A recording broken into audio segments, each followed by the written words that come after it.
დავიწყეთ. და ჯიმი ეთერში ვართ. არა. არა. ნიკო. ილო. ჯიმი და ნიკო ყოველთვის ეთერში არიან, მაგრამ ქორიძე დაანებეთა. დავანებო? დაანებეთა. წასულებზე ან კარგი არ არაფერი? ანუ შეგვიძლია ცუდის ვთქვათ, მაგრამ რა ვიცი, ჩვენ იმაზე მნიშვნელოვან ხალხზე ვილაპარაკოთ, ვინც აქ ავართ. გასაკვირველია. არ ვიყავ მზად რომ რაღაც სასაცილო მეთქვა. ხო, ქორიძეები წავლენ, მოვლენ. ხანდახან ჭირს ხოლმე ესე რომ რაღაც ხუმრობით ვამბობ და მე ბოროტად გამოდის ან სულელურად მოყოლილი მაქვს თუ არა. რაც ადრე ეს ვარში ვიყავ, ცოტა თვალი ვიყავ, რაღაც მოვიდა რომ აქ სკამი შეიძლება აიღო და რაც ვეხუმრე ხო აიღე რა თქმა უნდა თქო რაც მე მივხვდი რომ გარედან ჩანდა რა სკამი უნდა. რაღაცა ადამიანი მოვიდა რომ სკამს ავიღებო და ესე არა ხარ ამ დროს მონსტრი.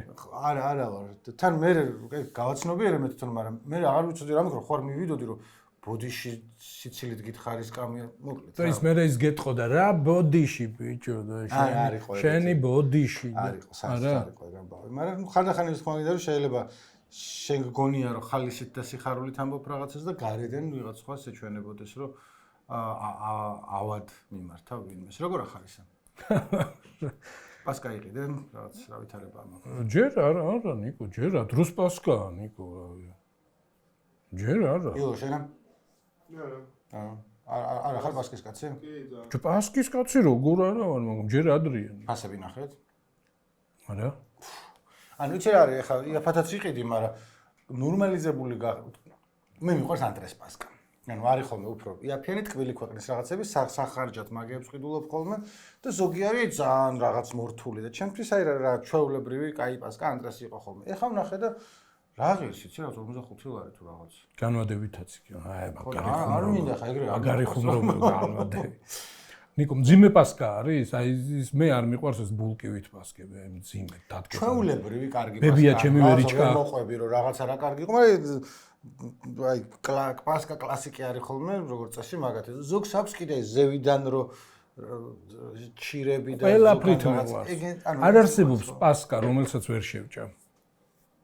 მაგრამ აი აცხონოს ღმერთმა ბებია ჩემი ვერიჩკა. აცხობდა თონეში. და იყო აი მძიმე და აი თითქმის ესე ნუ ხო ხვდები არა ეს თონეში რო აცხო, ბევრი უნდა გამოაცხო. იქ არ არის თონე ეს რო დაანთებ და გაახურებ რომ 1 ცალი, 2 ცალი, ნუ აი რაც ის არის სტანდარტი, რასაც იტევს თონე და აცხობდა დიდი გობით ქონდა და მე ესე ტილო გადაფარებული. იყო უმძიმესი, აი მძიმე, ის კი არის აი ნასვრეტები. ეს ბულკის ფაქტურა არ ქონდა საერთოდ რა, ეგეთი. და აი ეს მზეებს უკეთებდა რაღაცებს დაბალიც იყო, მაღლებიც იყო, აი მთელი თვე და რაც დრო გადიოდა, ხო არის აი პირველ დღეს გამომცხარია, მე მეორე დღეს, მე ერთი კვირა. აი რაც დრო გადიოდა და უფრო ის რაღაც გული უფრო აი თითქოს ღვინოს რო აქვს, აი დავარგება ხდებოდა. აი მე ახლაც. პაპა ჩემს აქ მოგონებებში მიშა ბაბას რომ მამა ჩემი აკეთებდა ხოლმე პასკასო და ეს ეწერა რომ ბოდიშის მოხდით, მაგრამ თქვენ არ გიჭამიათ, რასაც ჭამთ, ეგო კულიჩიაო, იმიტომ რომ აი კულიჩია რა მამა ჩემი რაღაცა 2 დღის ადრე იწყებდა ისე რაღაცა იდგა მთელი დღეობს, რაც წითელი ცომი იყო და რიჩინისგან, ხა იმას თავისი ბავშვობის ისახსოვდა და ხო იცი ბავშვობის სხვანაირად ჩარჩენილი, მაგრამ ბატონ მიხეილის მიყვარს პანეტონეები და არა, არ არსებობს. პასკა არ არის ჩემთვის ეგ მაინდა-მაინც, აი რაც ჰაეროვანი ტიპი რო არის, რომ ისე რო დაგლეჩ. ხო, უყურე მოწონების სხვადასხვა ხარისხი არსებობს. მე ძალიან პასკისტი ვარ და ის კი არა, ისიც კი მაქვს ვინც პასკისტი არის, მაგრამ სინდისის ქენჯნა აწუხებს, რომ აი არ ღვევს რაღაც იმას დიეტებს და მე წონაში იმატებს, ხავსი მაგათვის რომ მოებღაუჭონ, რომ აი როგორც ის არის აღდგომის კვერცხი არ იწყინება, ასე არის პასკა არასუქებს. იცი წელიწადში ერთხელ არის აღდგომა და ხანდახან ეს ავქნათ რა რაღაცა. ავიწყვიტოთ როგორც არის. ცალკე ჭამხome პასკას თუ კარაქი და ყველი. არა, ცალკე არაფერი, არანაირი. მე კარაქის და ყველის კაცი ვარ. ბულკოზეც, ანუ რა ბულკები არ მაქვს ხოლმე ხშირად საქმე, ტკბილი რაღაცა თუ არის დასაჭრელი. მიყვარს იმერული ყველი ზევიდან, ეგეთი ტიპი ვარ. ანუ მგონია რომ ძალიან რაღაც ესე თქვი ხა ყველამის შემოხედა. ხო, არა. თან ბევრი ვართ ეს. კი. ახლა ყველით ვერაფერს ვერ გააფუჭებ ნიკო რაზია ლაპარაკი და ვერც კარაკით. ხო. მაგრამ ნუ ახლა ის არ მომსვლია აზრად პასკასთვის რომ იმეყოლები, იმიტომ რომ სრულად ნეტარებაში ვარ, როცა. ხო, და ახლა რადგანაც ახლა ბებია ვაქე, ჩემი ცოლიც კარგ პასკებს აღწევს და აი ესე დიდად საკონდიტროებში და იმეებში არ მიწევს წანწალი და სირბილი. კაი ისე რომ ჯერ კიდევ რამდენიმე წლის წინ მახსოვს რომ საჩალიჩო იყო პასკა. ანუ ეხა არ იყო შარშა 10 წლის წინ შეიძლება 8 წლის წინ. რა ღელავდით რომ შეუკვეთო წამოიღო რომ სახში პასკა გქონდეს და ეხა შეხვალ და ყველგან არის იქნება 45 ლარი თუ ღირს იქნება ეხა რატო გაძლიერდა ნიკო ზოგადად ის არის ინგრედიენტები გაძვირდნენ თუ რაღაც ეგეც არის ხა არ ვიცი მაგრამ ყოველ წელს ზვირდება ვიდრე რაღაც აბსურდულ ფასებამდე არ მიდის აი მაგაში ასაკ ესა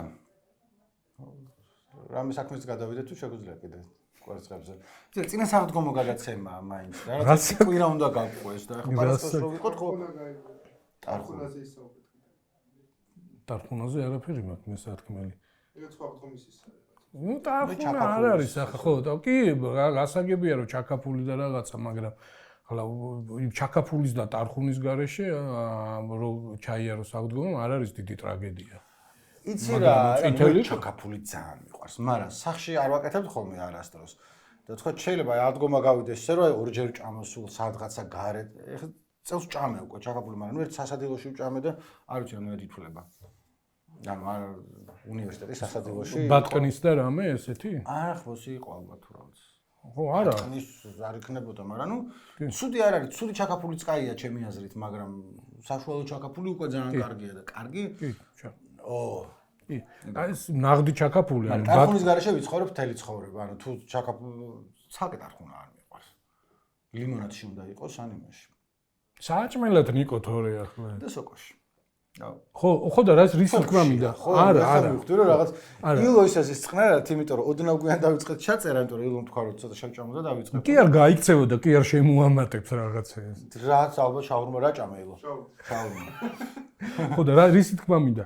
ჩაკაფული, ნაღდი ჩაკაფული, ანუ ბატკნის ხო არის გადასარევი, ხბოსიც გადასარევია, მაგრამ აი სიაფანდი ჩაკაფულიც კარგი არის, სოკოსი, კარტოფილის ეგეც კარგია და მე ვიცი ოჯახები კახეთში და არა მხოლოდ კახეთში აი ეს მთელი ჩაკაფულის მწვანილეულობა რაც არის ხო გამზადებული აქვს და შეგიძლია აი მაგ არ დაელოდო გაზაფხულს და აღდგომის დადგომას და კონდეს ეს ამბავი და წელიწადის ნებისმიერ დროს ნუ ახლა ხო ხვდები ის არ იქნება გაზაფხულის არომატი მარტო გემოზე არ არის აი კულტურული იმაზე თქვა ჩურჩხელა მიყვარს ძალიან კი ეხა არის მაღაზიები, იქით გადაღმა არის, სადაც 12 თვის განმავლობაში შეგიძლია მიხვიდე და ესეთი ჩურჩხელა არის, ბილი, მოკლედ. ახალწელს, მაგრამ ანუ საახალწლო კი არა, შეგიძლია ეხლა იყიდო. ხო, მაგრამ გემოაქვს მიყვარს და თან ხანდახან მიყიდია ხოლმე, თქო, სნიკერსის ყიდვას ჩურჩხელას შევჭამ, მაგრამ აი მავიწყდება ხოლმე რომ შევიდე, ანუ რაღაც აი კულტურულად მთელი მუღამი როდის აქვს, ანუ თავის დრო რო შემოდგომიდან ახალწლამდე, ახალი წლის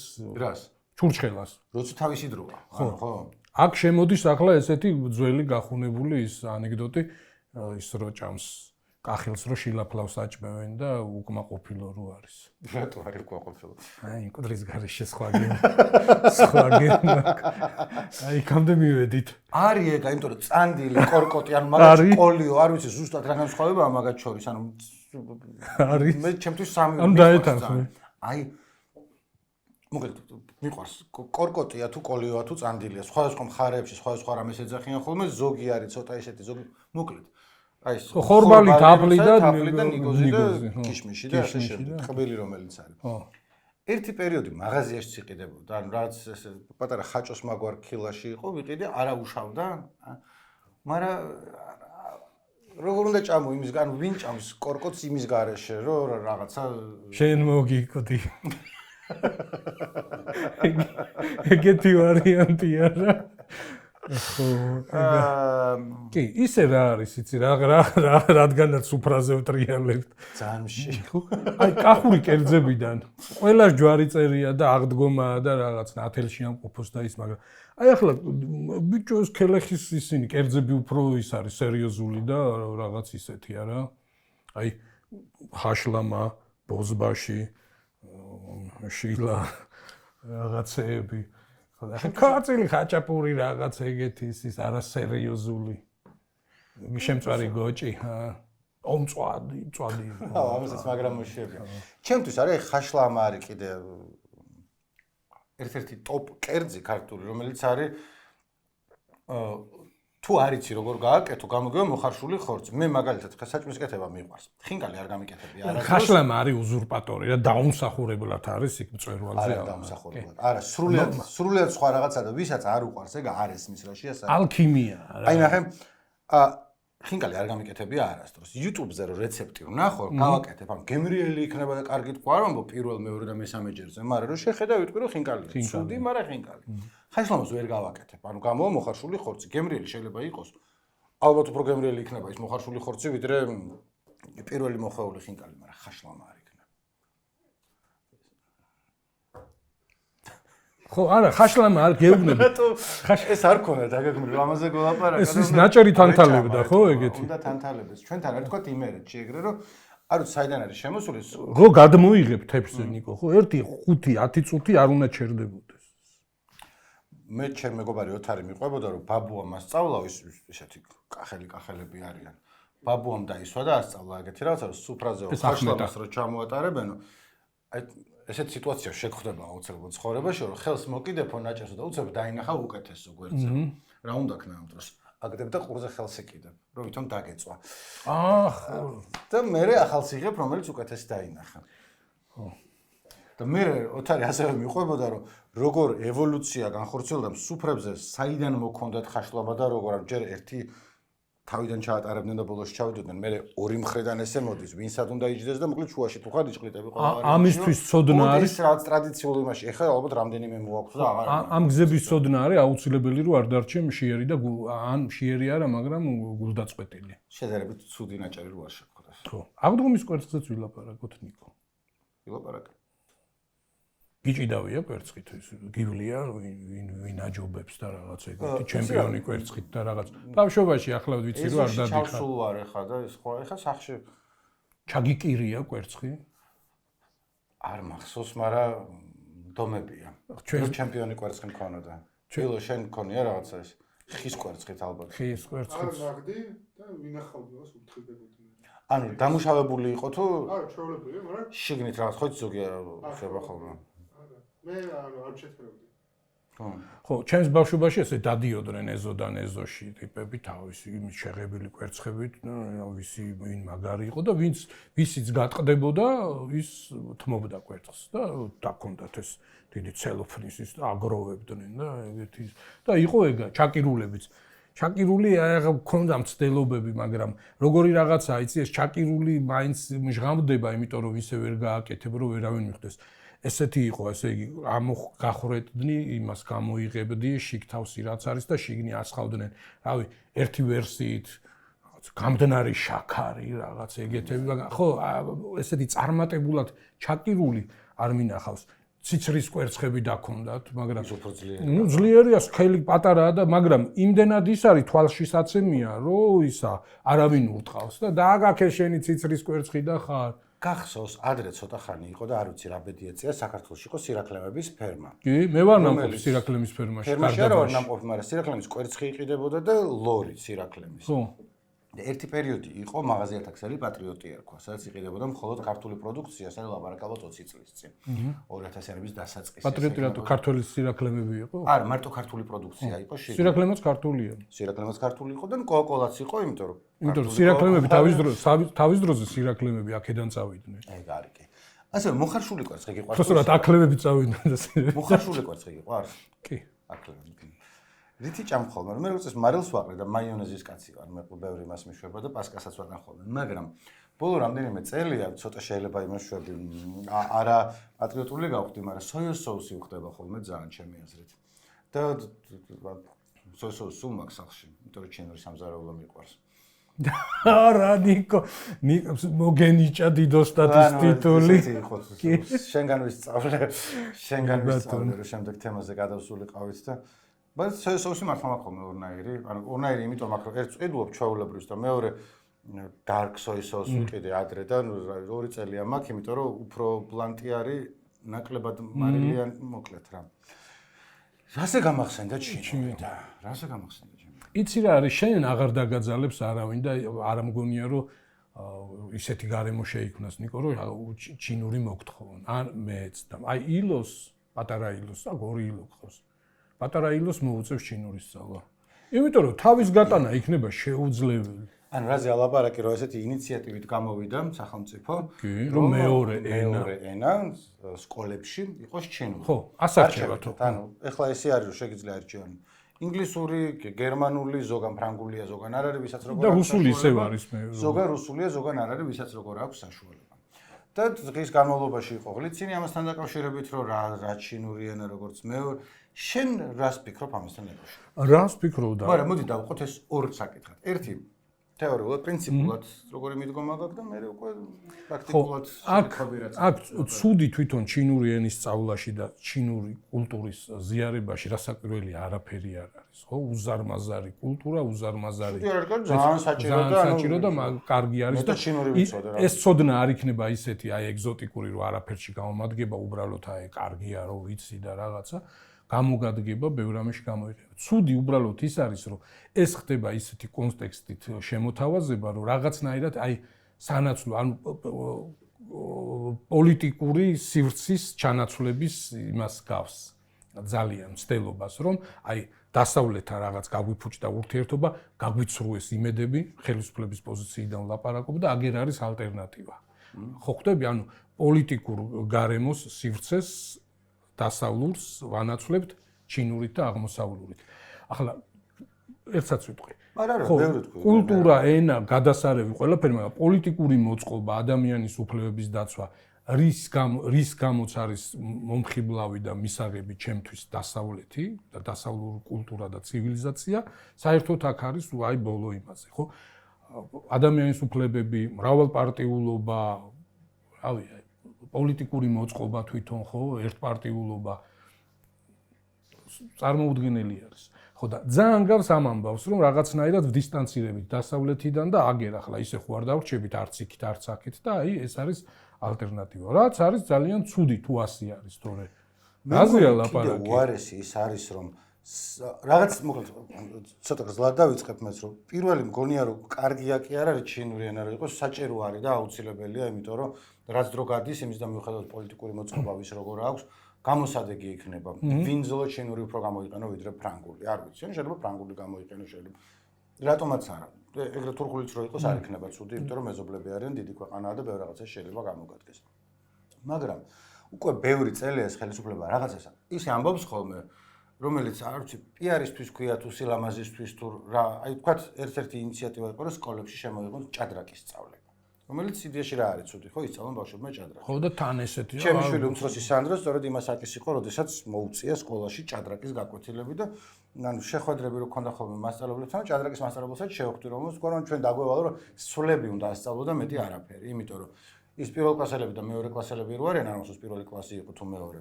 ზოგ შეიძლება უწევ მაგრანიჭი გაეხსნეს, ზოგმა საერთოდ ვერ ისწავლოს და მოკლედ ზოგს დავალებაც არა აქვს მაგ დროს სახში და ეს ჭადრაკი არის ტყუილ არაფრისთვის. იყოს არაფერს არ აფუჭებს, მაგრამ ეხა ჩინურსაც შეეხება. რითი? ანუ ვინ უნდა ასწავლოს ჩინური? ამ წუთას ჩინურის სწავლა რომ მოგინდეს ადამიანს და დარწმუნებული ვარ ძალიან ბევრი ადამიანი საქართველოში. ალბათ უნდა იჩალიჩო რომ კარგი ჩინურის მასწავლებელი რამდენიმე იშოვა. არ არის ბევრი. არა, ალბათ იჩალიჩებენ რა. იჩალიჩებ, მაგრამ რას ვამბობ, რომ არ არსებობენ თქო მაგას კი არა, მაგრამ ბევრი არ არის. არ ყრია. ესე ამ თქვათ უნივერსიტეტში შეიძლება გაჭირდეს რომ კარგი სპეციალისტი ნახო. ანუ შეურაცხყოფის ამბავში კი არა, დარწმუნებული ვარ 10-ობით კარგი სპეციალისტია, რომელიც კარგად ასწავლის ჩინურს. არ მგონია რომ 100-ობით იყოს. ასევე არ მგონია რომ 10-ობით იყოს, ანუ 100-ზე მეტი იყოს რა. საიდან ვინ უნდა ასწავლოს ეს ჩინური? რამდენი ხნიანი ის არის? ჩინეთთან ჩამოყავს ტიპები, ანუ კი ბატონო, ეგეც შეიძლება, მაგრამ ჩინეთიდან ჩინელებმა ჩაი თუ ჩამოგვიტანეს ნიკო.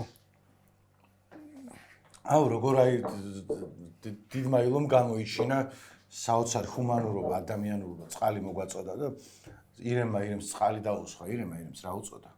მეგობარი. ამ ლექსის არ მესმოდა ბავშვობაში არასდროს და ეხა მესმის. მაგრამ იმის თქვა მინდა მოკლედ. ერთია რომ რაღაცა თქვა, მოდი ვასწავლოთ ჩინური. მე ვამბობ რომ მოდი გავაკეთოთ ისა, მაგრამ იმის იქით არის რომ რისი ზურგით აკეთებ ამას, რატო აკეთებ, ეს ხო არ არის უბრალოდ პოლიტიკური ნების ამბავი, რომ განაცხადე და გაკეთე. და ეგ არის რომ მაგას ჭირდება მთელი ინფრასტრუქტურა. მაშინ უნივერსიტეტებში უნდა იყოს ჩინური ენის მასწავლებლების ტიპები, ბევრი სკოლა აქვს. მეორე თქვა თუ ჩინელები ჩამოყავს იქიდან, რომლებიც ამას ასწავლიან, მე ითვლი რომ რა გიჯდება ეს და ხო არ ღირს რომ მაგფასად მაშინ სხვა რაღაცა ისე რომ ჩინური ენის სწავლა კარგია, მაგრამ შეიძლება ჯობდეს რომ სადღაც წყალი არ ჩამოგდიოდეს სკოლაში, ან შეიძლება იგივე ეგ დაანგარიშებული აქვს ნიკო. ეგრე უმცირესობები დასახლებულ რეგიონებში ქართული უკეთესად ასწავლო, როგორც ადრე აკეთებდნენ და აქედან სპეციალური ისინი იყო ხოლმე ქართული ენის მასწავლებლებისთვის, რომლებიც სწორედაც რომ ბევრი ყავს რომ შეღავათი რომ სტუდენტი რომ დაამთავრებს თქვა ფილოლოგიურს ცოტა მეტი ხელფასი კონდეს თუ ჩავა და ეთნიკური უმცირესობები დასახლებულ სოფელში ჩავა და იქ ასწავლის რომ ცოტა ის იყოს რა იმათაც აწყობთ ეგრევე რომ რაღაცა მე გთხოვ რომ ქართული ვიცოდი და ჩამოდი მასწავლე და არ ვისწავლე მე რომ მეუბნები მაგას მოკლედ აი ჩინური შემოიტანო სკოლაში არის სიაბანდი თუ იმის უკან რაღაცა ის არ დგას ხო როგორ ასწავლე ამ ყველაფერს ერთ-ერთ წინა გადაცემაში ნიკო ლაპარაკობდით რომ აი ვეღარ დაელაპარაკები ხელისუფლების წარმომადგენლებს თვინიერ პროპაგანდისა აი რაღაც აი როგორ გითხრა შორს მიმავალი ესეთი პოლიტიკისგან პარტიულობისგან თავისუფალი მიზნები ფაქტობრივად აღარ აქვს ყოველთვის რაღაც გადაწყვეტილებას როცა იღებენ ან აშკარა არის ეს პარტიული მიზანი, პოლიტიკურსაც აღარ ვარ, აი პარტიული მიზანი, ან რაღაც აშკარა არ არის, მაგრამ ეჭვი უნდა გაგიჩნდეს და იქეკო. ხო, აი ვამბობდით, ხო, რომელ ქვეყნებთან ცდილობენ კავშირების გაბმას და მეგობრული ურთიერთობების დამყარებას. აი უბრალოდ ზედაპირულად რო შევხედოთ, ხო, აი ახლა რატო გახდა ჩინეთი ასეთი მიმზიდველი? ჩვენ ვიცით აი 2012 წელს როგორი იმით მოვიდნენ რიტორიკით და პროგრამებით და აი მას აფრიალებდნენ დროშებს, რომ სულზე მოუსწარით თორე სააკაშვილი 100,000 ჩინელის ჩამოსახლებას აპირებდა თქო. ხო, რაღაც იყო ეგეთები ის რომ ჩინური ქალაქი რო შენდებოდა თბილისის ზღვასთან და რაღაცა იყო ეს დიდი საფრთხე იყო. მე პირველი გადაწყვეტილებები იუსტიციისა გახსოვს მიწის გასხვისება რო შეწყვიტეს ეს რაღაც აზიურ ქვეყნებთან. ახლა ეგ ქვეყნები, მათ შორის ჩინეთიც გახდნენ ჩვენი მთავრობის მეგობრები, ხო? აი ყველაზე მიმზიდველი რაც აქვს ახლა ჩინეთს ის არის რომ არანაირად არ ცდილობს შენზე ზეგავლენა მოახდინოს ადამიანის უფლებების, დემოკრატიის განვითარების კუთხით. საერთოდ არ არსებობს ეს თემა ამ ორი ქვეყნის ურთიერთობაში, ხო?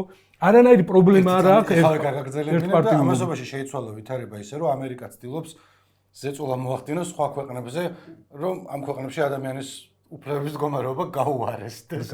მაგალითად, ახლა არის დღეს ვკითხულობდი, რომ დიდ ბრიტანეთთან აქვს მოლაპარაკება ამასთან დაკავშირებით, რომ უკეთეს სავაჭრო გარიგებას დაგიდებთ, თუ თქვენ გააუქმებთ LGBT პირების კანონმდებლობას ბრიტანეთთან რა გინდა ბრიტანეთის იმისგან საფრანგეთშიც მაგას ეუბნებოდნენ ევროკავშირში რომ DI გააუქმეთ და ისინი გეუბნებიან ჩვენ მოგწონს რომ ვივაჭროთ თუ გინდა ხო და მოკლედ ჩინელები არ შვებიან ხო ჩინეთი არ უსაყვედურებს ოფიციალურ თბილისს ოფიციალური პეკინი არასოდეს უსაყვედურებს რატომ გაქვთ ერთპარტიული სისტემა და აი ხო ხედავთ როგორ ცდილობენ აშენებენ ან ცდილობენ ააშენონ ეს ერთპარტიულობა ახლა რატომღაც დროებით გადადეს პარტიების გაუქმების ამბავი არც არ ცხენიათ ისე აი პარტიები უნდა გავაუქმოთ აი დაუჯერე აი 2 წლის წინ 1 წლის წინ ხო აი რაღაც დაუჯერებელი იყო აი ესე გამოცხადებით მე მგონი არც ერთ ქვეყანაში არ გამოუცხადებიათ ხო რაღაცნაირად ახლა აზერბაიჯანში დარწმუნებულია რომ კონსტიტუციაში არ უწერიათ რომ ენი აზერბაიჯანი უნდა იყოს ერთადერთი პარტია ნუ სხვები მიტისკული იქნებიან ისე რომ ვერ იმაშვებიან ოჩაღად ვერ არიან მაგრამ ესე იმად რომ უნდა აუკრძალო და ეს კონსტიტუცია შევცვალო და ეს გავაკეთო და არა ხო და ნუ ჩინეთთან ეს პრობლემა არა აქვთ ხო ყველანაირად კომფორტულია მათთან ურთიერთობა ამ თვალსაზრისით დიდ სახელმწიფოსთან იქნება ეს ჩინეთი, ამერიკა, რუსეთი, თურქეთი თუ რაც არის ყოველთვის გიწევს ხოლმე რომ ერთი ინვესტორი გჭირდება რომ შემოვიდნენ ანუ ინვესტიციები საიდანაც შეგვიძლია ევროკავშირი მოკლედ ინვესტორს ყოველთვის თავისი რაღაცა წესები აქვს ანუ ამაში მილიონებს ვაბანდებ შენთან შენ მე ეს გამიკეთე და მე გაქვს ბალანსირების ამბავი ხარ მე როგორც მესმისეო ვარ მაგის სპეციალისტი მაგრამ ნუ ეგრეა რა რაღაცეებში გავგორებ კოჩს იმას რაღაცეებში არა ზოგი მეც სიტყვის ზოგი ნაკლებს ჩინელები ცნობილები არიან რომ შეიძლება ნაკლებს სიტყობდნენ სხვებზე მაგრამ გრძელვადიანი კულტურული და ეს რბილი ძალის გავრცელება უნდათ რომელსაც კიდევ ერთხელ ყველა ცდილობს მაგას მაგრამ ის რაც თქვი არის ძალიან მართალი და სამწუხარო რომ ბოლო დროს რჩება შთაბეჭდილება რომ აბსოლუტურად სულ ყველა გადაწყვეტილება რაც მიიღება ხელისუფლების მიერ არის პარტიული ხაზით მიღებული მათ შორის ისეთი რამეები, რაც არ უნდა იყოს არც პარტიოსთან და არც მაინც პოლიტიკასთან კავშირში არ არის, ანუ არის რაღაცები, რაც განათლება არის, შრომითი უფლებები არის, რა მთელი რიგი ამბები, რომელიც შეიძლება რომ ისე გააკეთო რა, რომ არა აქვს მშრომლობა ნაციონალური მოძრაობა, ქართული ოცნება თუ რა არის, რაღაცა თქვა საკვების სპეციალისტი ვარ და ესე ჯობია რომ ვქნათ. იმიტომ კი რომ ევროკავშირს დაუახლოვდეთ ან რაღაცას ვქნათ, ესე ჯობია, ესე უკეთესი იქნება ჩვენთვის ქართველებისთვის და ნუ თქვა გამოცდილება გვაქვს, შეიძლება გერმანელების და შეიძლება ჩინელების გამოცდილება გქონდეს და ავიღოთ. იმიტომ რომ ნუ რა ვიცი, მეტი რაღაცა აქვს გაკეთებული და ასე შემდეგ. მაგრამ როცა როგორც შეიძლება მთელი სისტემა არის მხოლოდ პარტიული ერთგულების ნიადაგზე აგებული და რაც ეს ახლა უკვე სავარაუდოდ და ის აღარ არის ამბობენ ხოლმე რომ ეგრე ბაღებში არის რეორგანიზაცია თუ რაღაც საჯარო სამსახურში თუ სექტორში ყველგან არის ლაპარაკი რომ თუ ხელისუფლება არ მოგჭონს უნდა ჭახვიდე და ხელისუფლებაში დაუფარავად ხდება ფაქტობრივად ხო აი საბიუჯეტო სამთავრობო სტრუქტურებში აი არ რჩება ადგილი ან ოპოზიციურად განწყობილი ტიპისთვის ან თავისუფალი არაპარტიული ტიპისთვის და ეს საბიუჯეტო აქტიური ხარ ხო საერთოდ ეს საბიუჯეტო საჯარო სამსახურები არის კიდურასად მნიშვნელოვანი. ნუ ბევრი ისე როგორ უყურებს ხოლმე, რომ ზოგი არასამთავრობოებს უყურებ და ეგრე ბიზნესის წარმომადგენლები გუშინს მეგობრებთან ლაპარაკობს მაგაზე, ზოგი სახელმწიფო სამსახურს, რომ ეგ არის, რომ აი ზიხარ და გაბერილ შტატებში და მაინც არაფერს არ აკეთებ, როცა აბსოლუტურად არ არის ეგრე, ანუ ჯერ ერთი უამრავი სიპები და აიპები და ხალხი, რომელიც აი უმაღლესი დონის პროფესიონალები, რომელიც ზოგი სულ არ არის მაინც პოლიტიკური, მაგრამ რაღაც შეიძლება არ მოეწონოს და ხმა მოიღოს, მაგას ვეღარ აკეთებენ ან თუ აკეთებენ და წახვიდე, რჩება მარტო ის, ვინ ჩემ პარტიულ ხაზს იზიარებს და ეგ აუცილებლად არ ნიშნავს კი, რომ მაინც არ ნიშნავს, რომ თავის საქმის კაი სპეციალისტია. ნიშნავს, რომ ერთგულია შენი. და ეს ამისი არ ვიცი რა პროცენტი თუ რაღაც საერთოდ არ არის არანაირი პარტიულ ერთგულებაზე ხალხი არის თავის საქმის მცოდნეები და აკეთებენ საქმეს რომელიც საჭიროა რომ გაკეთდეს. იგივე ქუჩაში გადაადგილება იქნება თუ საკვები იქნება თუ ტრანსპორტი იქნება თუ რავი რამდენი რაღაცა არის ხო? აი ჩვენ ხო ვაშენებდით სამოქალაქო საზოგადოებას და სამოქალაქო პატრიოტიზმს ხო? აი ქვეყნის პატრიოტი შეიძლება იყოს ნებისმიერი ადამიანი, აი ეთნიკური კუთვნილების, რელიგიის და ასე შემდეგ მიღმა, ხო, შეიძლება იყოს. ამაზეც ბრძოლა იყოს საჭირო, რომ არის თუ არა, ესე იგი ვინ მეტი ქართველია და ვინ უფრო მეტი პატრიოტია, ხო? შეიძლება მაგალითად, აი რაღაცნაირად ამაზეც კი კამათი იყო, აი მუსლიმი ეს თავს მოხვეული არის და მუსლიმი ქართველი ვერ არის ესეთი პატრიოტი სიტყვაზე როგორც მაგას ხმამაღლა ამბობდნენ გაზეთებში ეწერებოდა ჩვეულებრივი ნორმალიზაცია. ხო, ახლა რაღაც გაზეთები ალბათ ახლაც არიან, ხო, აი კათოლიკე ქართველები ან სიტყვაზე ეთნიკური უმცირესობის წარმომადგენლები, ხო? არა, რა თქმა უნდა, ეხლა რო ყურს ჭრის უფრო და ადრე მე ეგრე გავიზარდე რომ მეც ეგრე. ხო და ახლა უყურე ხო, ახლა უარესი ხდება, ანუ თუ არა ხარ ხელისუფლების მხარდაჭერი ან მართველი პარტიის მხარდაჭერი ან წევრი ხო ნაკლები პატრიოტი ხარ აგენტი ხარ ან რაღაც სხვა ისა ხარ უბედურება ხარ ხო ამის გამო გიშვებენ აბა რატო გიშვებენ ყველაზე დიდი დამსაქმებელი ხლა კი ამბობენ რომ ეკონომიკური ბუმი გვაქვს და ეს მაგრამ ყველაზე დიდი დამსაქმებელი მაინც სახელმწიფოა საქართველოში რო დავთვალოთ ხო სექტორებით ალბათ რა ესე იქნება ნუ ძალიან დიდი და მნიშვნელოვანი დამსაქმებელია და ახლა უნდათ რომ აი ესეთი იყოს აი ესეთი ისა მონოქრომატული ხო აი ერთი პარტიის წარმომადგენლები იყვნენ.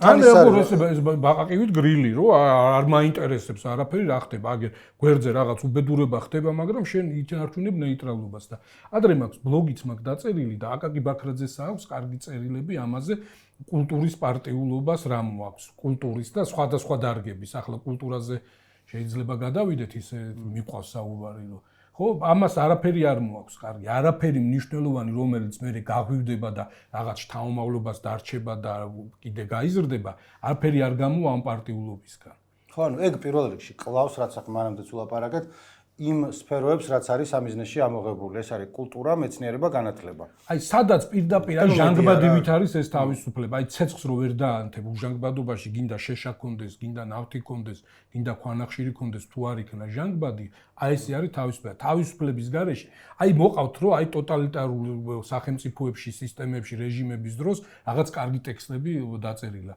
დაწერილა იმის გამო, რომ აი წყურვალი რო წყალს აღწერს ეგრე, ხო? რაღაც თავისუფლების წყურვილით დაწერილა. მან ძალიან საკამათოა, მაგრამ არა, თქვა უკვე დაწერილა. თუ დაწერილა, იმიტომ საბჭოთა კავშირის კაი ლიტერატურა ქონდა. ყოველთვის ანუ სტალინამდე, სტალინის დროსაც და მერეც და ხო, მაგრამ აი თუ რამე ისეთი იყო, რაც დარჩენას იმსახურებდა, იყო აი როგორც წყურვილის აღწერა ეგრე იყო. ანუ ის გარემო არ მოგწონს, თორე იმ გარემოს მსახურებაში ხარ და იმ გარემოს აღწერდა, მე ეს მნიშვნელოვანია? აი ესეთი გვახსენდება რამე ლიტერატურული ტექსტი, რომელიც აღწერდა როგორი საამური და ბედნიერი ცხოვრება არის საბჭოთა კავშირში. აი ვინც წერდა უჯრაში სიტყვაზე, რა საშინელებაა და როგორი არის ეს თავისუფლების წყურვილი, იქიდან გამოდიოდა რაღაცა და რაღაცა დარჩა.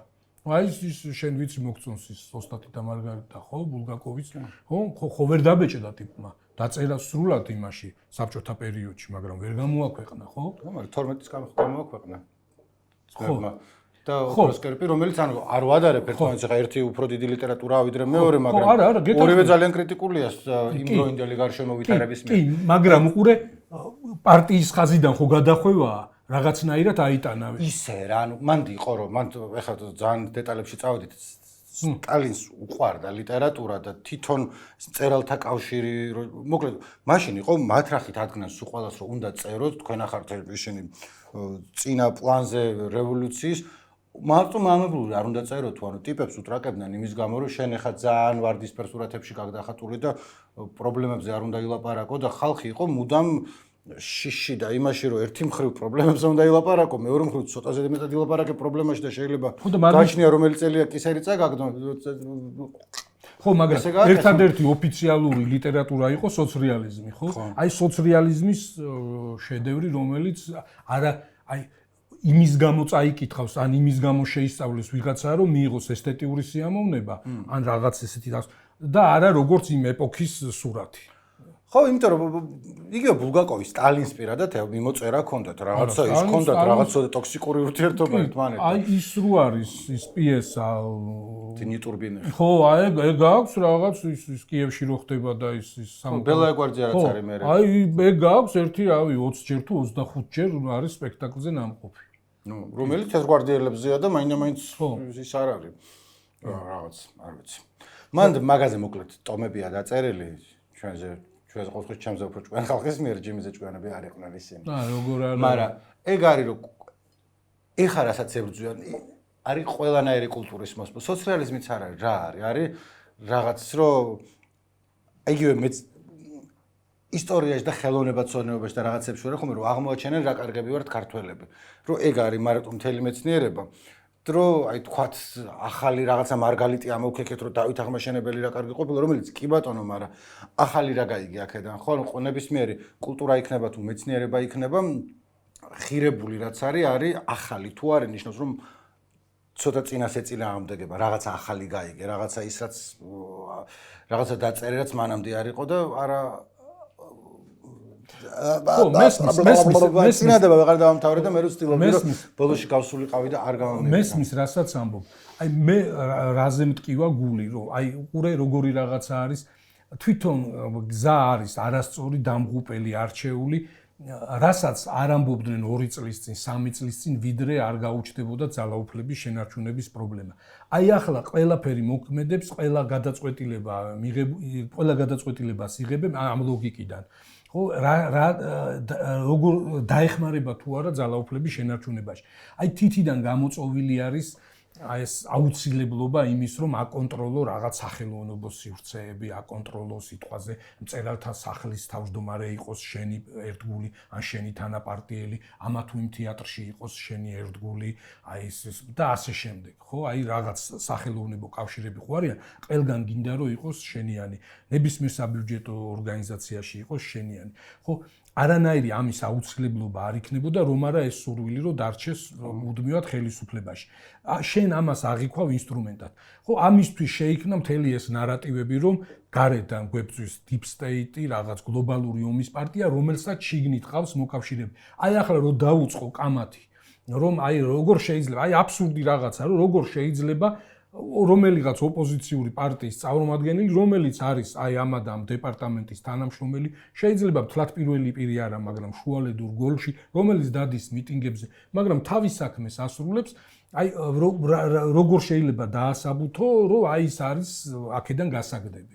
ხო, ახლა შენ უყურე არგუმენტები და ის მთელი ამბები და სასამართლო დავებით და იმი მარტივად გეტყვის. ეს აი ხო უთქვამთ რა, რომ აი როგორ შეიძლება დილას ჩემთან ერთად თათბირზე იყო და საღამოს ჩემს მოხსნას ითხოვდებო. ხო, არ ვიტყვით ერთი დიდი ქალაქის მერმა თქვა რაღაც მსგავსი. ხო, მარტივად გეტყვის, რომ ესენი არიან მტრები ქვეყნის, რომლებიც გარედან იმართებიან და მეტი არ მებძვიან. სახელმწიფოს ებძვიან და სახელმწიფოს არავის დავაღუპინებთ ჩვენ. ახლა ხო ამბობს ნიკო, დაუჯერებელია დეპუტატი, რომელიც პარლამენტის წევრია და მგონი რაღაც კომიტეტშიც აქვს თანამდებობა, ამბობს, რომ არც კოჰაბიტაცია გვინდოდაო, არც ლომჯარია გვინდოდაო სახალხო დამცველათო, არც ისა, არც ესა, ყველაფერსო, ხო, მაშინო ვერ ვიყავითო სუვერენიტეტში ძლიერიო და გვაძალებდნენ და გვაკეთებინებდნენო. აი ამას ამბობს მთელი სერიოზულობით ადამიანი, რომელსაც ჰქონდა საკონსტიტუციო უმრავლესობა და ყველაფერი. ეგ იცი რა არის? ეგ მაგისი მესამე. ახლა რო არ მართავს ეგ ცდილობს, რომ ეგ არის ამოვარდნილი ზოგადი ხაზიდან. ცოტა ისე ორუელის ენას მოუბრუნდა. ხო, ანუ გარედან მტრების ისინი არიან აგენტები აქ და ყველანი არიან გასაყრელი. აი ეს ამ მთელი ლოგიკა. ოღონდ ლოგიკა არის, რომ რეალობა იცვლება წელიწადში ერთხელ ან შეიძლება თვეში ერთხელ შეიცვალოს. ის პარლამენტარი ცდილობდა რომ გაეправებინა ისეთი რაღაცა და რაღაცა სახის ლოგიკაში ჩაესვა, ესაც ლოგიკაში არ ჯდება. რომ ეხა რომ რაღაცას ამბობდა 6 თვის წინ რომ სულ სხვა რამეს ცოტა ხნის წინ იყო რომ ღირსებით მივდივართ ევროპაში. ეგ არაღანაირი პრობლემა არ არის. კიდე მანამდე, ხო და იმისთვის არის, ზოგისთვის არის რომ აბა მანამდე რა შვებოდი და რა შვებოდი და deep state იყო. deep state გამოჩნდა ამათ იმაში ლექსიკონში რამდენი ხანი 1 წელია. მანამდე სხვა რაღაცა იყო, მანამდე იყო რომ ჩვენ ევროპა გვინდა, მაგრამ სხვანაირი ღირსებით მიდიოდნენ ევროპისგან, ეხლა არჩევნებს ანუ ეხა რო კითხო, ეს აქციები რო დაშალეს, მშვიდობიანად დაშალეს და ლიბერალურმა ფაშისტებმა აწყენინეს ვიღაცას დააბულინგეს ენით, როცა ხალხს თავყბა გაუერთიანეს, წიხლებით შედგნენ, დაიჭირეს და მე რა მომენ რომ არა ჩვენ უფრო ლაითები ვართო ვიდრე ესენი არ მომხდარაო. ამიტომ ზოგის მხრიდან წამოწდენა იქნება რომ აი ადრე ეს იმიტომ ხდებოდა რომ რაღაც ზოგად ლოგიკაში ჩასვა. სხვები აღარ არიან ეგრე, სხვები არიან რომ ეხა 3 თვის მერე შეიძლება იყოს რომ deep state-ის საერთოდ აღარ ახსენებენ და ეხლა ის კონდეთ ის ადამიანების შავებში რო არის თუ აი ზუსტად ეგრე არის. ზუსტად ეგრე არის. ესე აკეთებენ და მე სხვა რაღაცას ამბობენ, იმიტომ რომ ეს ახლა რატო დავიწყეთ ეს ლაპარაკი, რომ ის ახალი თეატრის ის თავარი რეჟისორი დავით დოიაშვილი გაათავისუფლეს. ხო, ფორმალურ მიზეზად ახლა ყველა მიცის, რომ მისი თეატრის მსახიობი არის დაჭერილი, სოლიდარობის ნიშნად მართავს როგორც თვითონ რეჟისორი, ასევე მთელი დასი აქციებს, მონაწილეობს როგორც ამ საერთო საპროტესტო მოძრაობაში, ასევე ინდივიდუალურადაც დადიან რეგიონებში და ასე შემდეგ. ოფიციალურ თუ არაოფიციალურ, ოფიციალურ განცხადებაში ესეთი რაღაცა წავიკითხე, რომ აი 5-6 თვე არისო, რომ სპექტაკლი არ გაუმართავთო და ნუ ეს როგორ შეიძლებაო, ხალხს კულტურა შია, წყურია და ასე შემდეგ. მაგ ლოგიკით თურქეთში რაღაც ის რო იყო დიპლომატებთან თუ რაღაც საგარეო ურთიერთობების რაღაც სამიტივით კობახიძე რო იყო, ელჩებიო ევროპის ქვეყნებშიო უმუშევრად ყავს დარჩენილიო და რავი, აბა ჯერ ისინი გაეშვათ, გაეყარათ ან საელჩები პულის დაზოგვა და ის ახლა კალაძემ თქვა ეხა შემოსვლამდე წავიკითხე ქარდათ, მაგრამ კონტექსტიც ალბათ ეგ იყო, რომ თუ პოლიტიკაში უნდა წასვლა, ეხა შეუძლია წავიდესო, რაც ბიჭო, თეატრი ისედაც პოლიტიკური არის. იქ რო იყოს და იქიდან აკეთოს რაღაც შენთვის, შენი პარტიისთვის მიუღებელი, მაგრამ სრულიად კანონიერი რაღაცეები რა დაშავდება. ნუ ხო, აი რაღაც არჩევნებში წააგებ არჩევნებს და სხვა პარტია იქნება. მერე შენ მოიგებ. მაგრამ ესე არ უყურებენ. და ისე ნიკო ამ ევროპაში რომ მივისწრაფოდით კონსტიტუციაში ჩავწერეთ რაღაც პრეტენზიები ქონდა, ახლა პრეტენზიები გაგვიჩნდა და არ მოგწონს და რაღაცა, მაგრამ პარალელურად გაძლიერდა ურთიერთობები აზერბაიჯანსთან, უზბეკეთთან, იქით კიდევ უფრო შორს და რაღაცა და ესე იგი რაღაც ის ყირგიზეთს და იმას უზბეკეთს და აზერბაიჯანს ელოდანენ ევროკავშირში, რომ იგივე ის იქნებოდა, აი რაღაცნაირად ის არ მოგწონს იმათი სტანდარტი და უცბად გავექანეთ და აქეთ მოbrunდით და აქეთ აღმოაჩინეთ ახალი მშვენიერი სამყარო. ხო და ეს შენ რას ფიქრობ ეს აზერბაიჯანთან ძალიან ესეთი ყველა რო სათითაოდ ჩადის და ესეთი სიხშირით რო ჩადიან რა ხდება ნიკო? არა, ანუ შემიძლია რაღაცა გიპასუხო, მაგრამ შენ თქვი, რა გიქნება პასუხი მაგაზე. აი, ჩემი ვერსია არის ეს, რომ აი რაღაცნაირად აი ეს აი შენ რასაც ამბობდი, ინვესტიციები ხო საჭიროა და ახლა აზერბაიჯანს ბევრი ის აქვს შესაძლებლობები და ჩვენთანაც ინფრასტრუქტურა, ეს ენერგომატარებლები და ასე შემდეგ და მეორე ის სტანდარტი პოლიტიკური მოწყობის, ალბათ ამათთვის ახლა იდეალური, ხო? უპრობლემოდ არანაირი პოლიტიკური პარტია არ არის, სამოქალაქო საზოგადოება არ არის, მედია არ არის, ერთი პარტიაა და რამე რო იყოს, უფროსმა რომ მოინდომოს, შვილსაც კი შეიძლება გადასცეს ძალაუფლება და ხო, მაგრამ ისინი აბაომი გინდა არ ამბობ დაალიევი, თქვა რომ აბაომი მინდაო და დაამთავრა, როცა ანუ თავისი ქვეყნისთვის ამბობ, არ ვაკეთებ მე ის კომენტარს მეზობლების კონფლიქტზე არც ესე და არც ისე, მაგრამ თავისი ქვეყნის მოქალაქეებისთვის, ბევრისთვის ალბათ ის იქნებოდა რომ რაღაც მრავალწლიანი კონფლიქტი სამხედრო ძალით შედარებით იოლად თავის სასარგებლოდ დაასრულა და შეუძლია რომ CV-ში ჩაიწეროს თუ რა ვიცი ისე რომ ნახეთ რა გაგიკეთეთ. ამათ რა გაუკეთეს გარდა იმისა რომ გარეჯი საქართველოს ამბობდნენ და მე უცბად დაივიწყეს. ხო, რაღაც იმას თლათ უფროსი ძმის შთაბეჭდილებას არტოვებს, მაგრამ რაღაც აი საშუალოდ უფროსი ძმის. ანუ უფროსი რუსი შუათანაშენ, მაგრამ ჩვენ უმცროსები გავხდით, როცა მანამდე ისე ვიყავით. ხო, ხელხელავდით რეგიონში. ხო, მე ვფიქრობ, რომ ჩვენი ყველაზე დიდი კაპიტალი გარდა იმისა, რომ ვართ ეს სატრანსპორტო დერეფანი და ბევრი რაღაცა, იყო თავისუფლება, რაღაც სამოქალაქო საზოგადოების მეტი განვითარება, მედიის მრავალფეროვნება და ევროკავშირთან იყო რაღაცა კულტურა ჩქეფდა. ეხლა იმას ვფიქრობდი კიდე რომ აი რატო იყო თქვა ალბათ ბევრი სხვა მიზეზი არსებობს, მაგრამ საბჭოთა კავშირში რატო იყო კულტურა კარგად ჰქონდათ რა. იგივე ნაცისტებს რო შეადარო, ნაცისტებიდან რა დარჩა ლენი რიფენშტალის ფილმი, რომელიც ეგეთები ბევრად უკეთესი რეჟისორები რუსებს ყავდათ, ქართველებიც რო არ შევაშალოთ კიდე აქედან და კიდე სხვებსაც და მგონია რომ მან იდეოლოგიაც მუშაობს, რომ ერთია რომ რეალურად როგორ იყო ქვეყანა მოწყობილი, მაგრამ მეორეა რომ წერალთან და მუსიკოსთან რომ მიდიხარ, ეუბნები რომ ჩვენი იდეოლოგია არის ბრძოლა, თავისუფლება, მომავლისკენ ხედვა, ანუ მაგათი ის არ იყო რომ ადრე რა კაი იყო ცხოვრება და როგორც ყოველთვის ყველაფერი კარგად იყო და რა ყველაფერი კარგად არის, ეგეც არ ითხოვდნენ მაგას, გეუბნებოდნენ რომ უნდა იყოს ბრძოლა, წინ მიდიხარ, წინ სვლა და მე რაც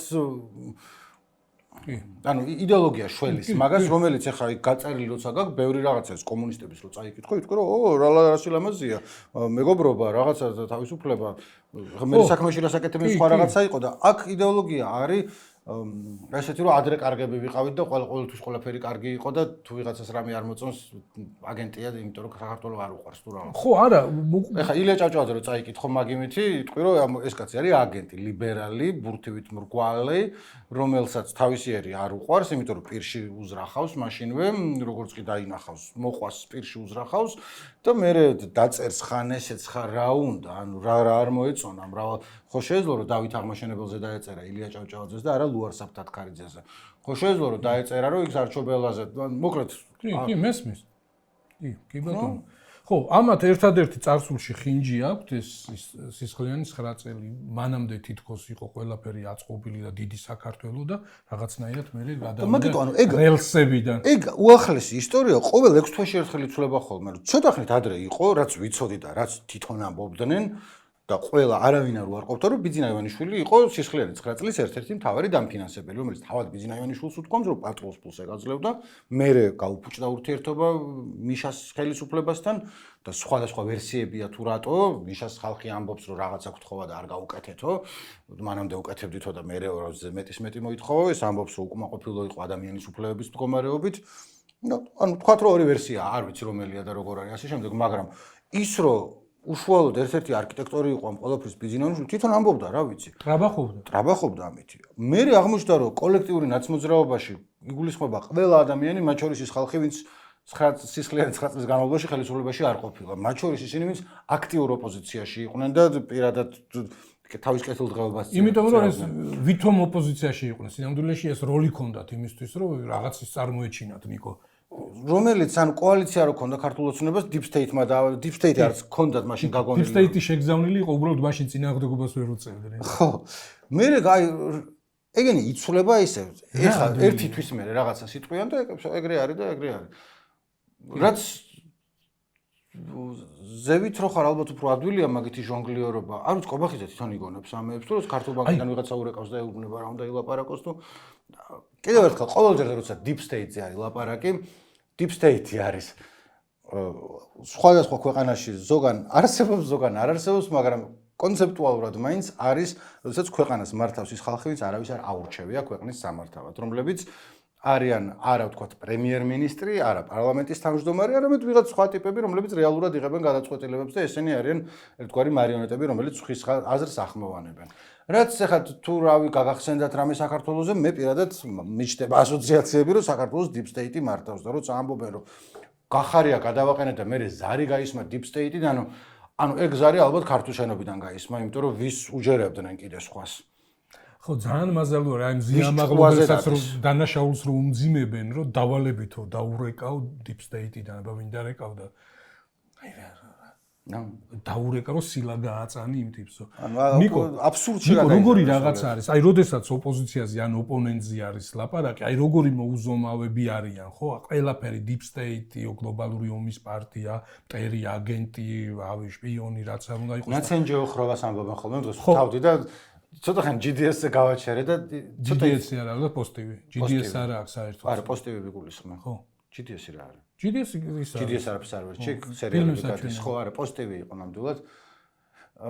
და საკუთარი თავის პაროდიას გავდა ისეთი ენით ლაპარაკობდნენ, ხო, ზედმეტი რომ რაღაც იცი რა არის, ხიბლში არიან, ნიკო, თავიანთ ამორჩეველს, მაყურებელს ეგ აბოლებს, ისინი ჭამენ და ესენიც ახლა აი რომ ალბათ ფიქრობენ, აი კიდე რა მეტი იდიოტიზმი და აი სიგიჟე მოვიფიქროთ, რომ აბა თუ ამასაც თუ ჭამენ და ვა ესეც ჭამეს და კიდე და კიდე.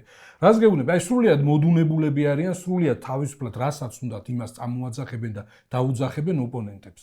მაგრამ აი ოპონენტების მიღმა ყველგან მოზომილები არიან და აი რაღაც არჩევენ ევფემიზმებს. აი ახლა რუსთავი 2-0 იყო ყობახიძე. ხა დიდი ინტერვიუ იყო და ბევრი რაღაც ისეთი ლაპარაკა, რაზეც შეიძლება კომენტარის გაკეთება და გამოხმაური, მაგრამ ერთ-ერთი იყო აი 9 აპრილის დარბევაზე რო კითხეს. და რუსეთი რატომ არ თქვიო? იმიტომ რომ საბჭოთა კავშირი იყო მაშინო და ამ იმაშიო დამრბევებს შორისო იყვნენო უკრაინელებიო, ბალტიელებიო, შუა აზიელებიო.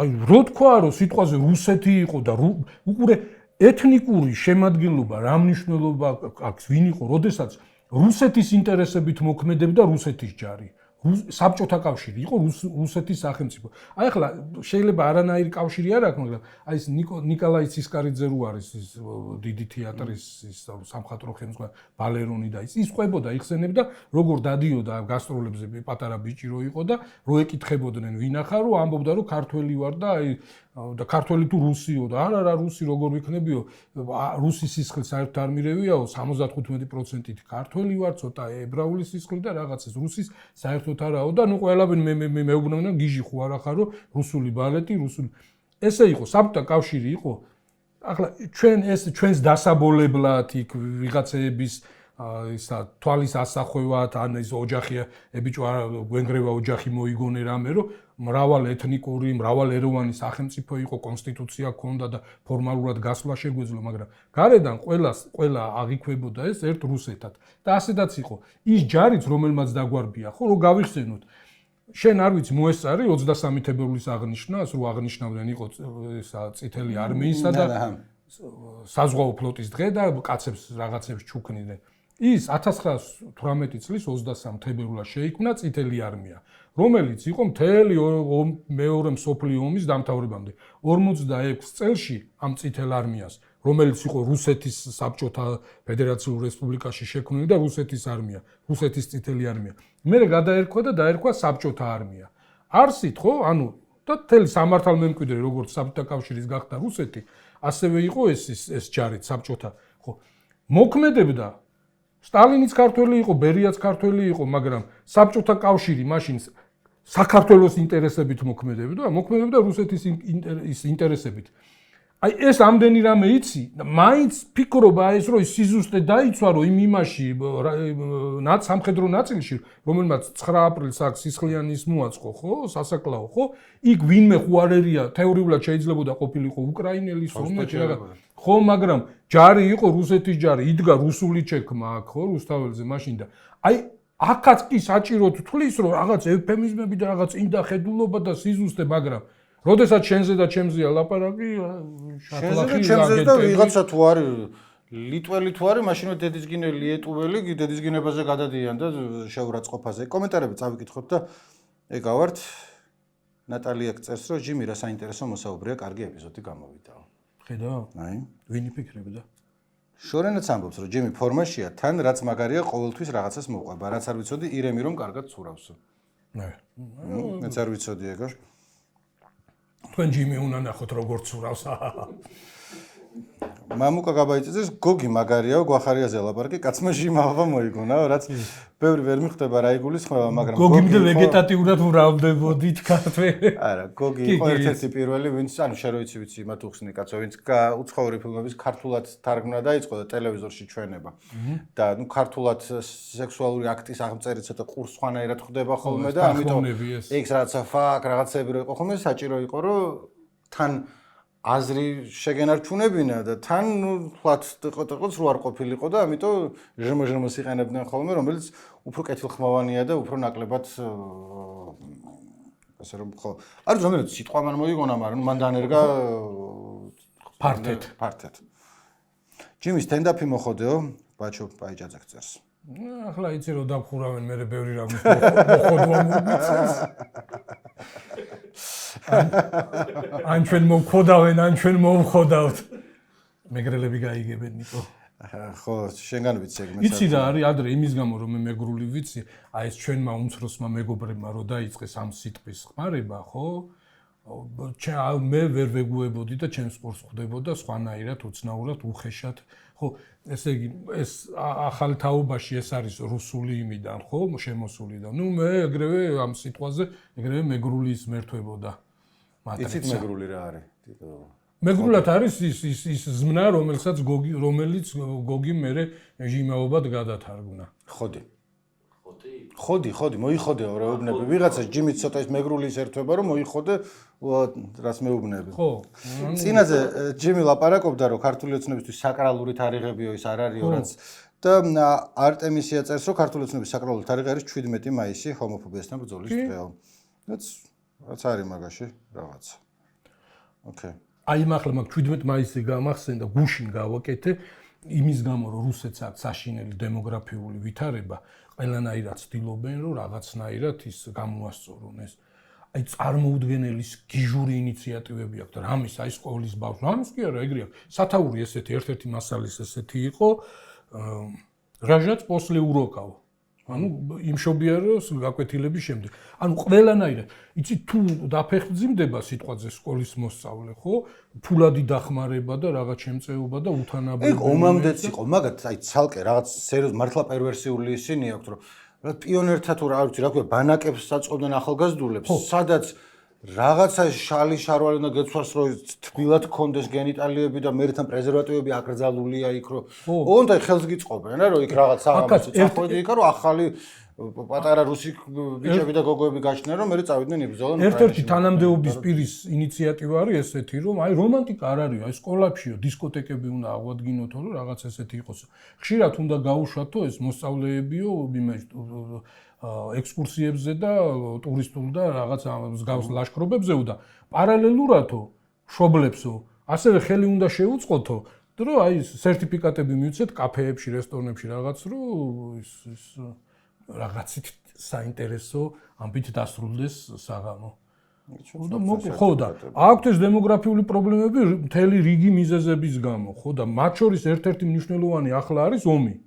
ერთი რომ ესეთი ფერტილური ასაკის რაღაც ტიპები იხოცებიან და მეორე კიდე რომ ტოლფარდი რაოდენობა ადამიანების ახალგაზრდა ქალების და კაცების წავიდა ემიგრაციაში. თავიდან იყო 900,000-ზე იყო ლაპარაკი, ახლა ნუ სულ ცოტა ნახევარი მაინც, აი ძალიან კონსერვატიული იმით გათვლებით და ეს ომი ხოცავს, უყურე როგორი რაღაც არის, ფიზიკურად დაღუპული, გარდაცვლილი ცალკეა, დახეიბრებული ცალკეა. ასევე კატასტროფულად დიდი რიცხვი არის ესა. ხო და აი ის ანდაზა ის რო არის გამონათქვამი, რომელსაც ხანს ვის მიაწერენ და ხან რომელი მას ხედავთავარს, რომ ესე იგი ჯარისკაცები არ დაინდო, ქალები კიდე გააჩენენ, ნუ ესე პირდაპირ მნიშვნელობით აქვს გადმოტანილი აი ჯარისკაცები უნდათ რაც შეიძლება სწრაფად ტიპებს რა.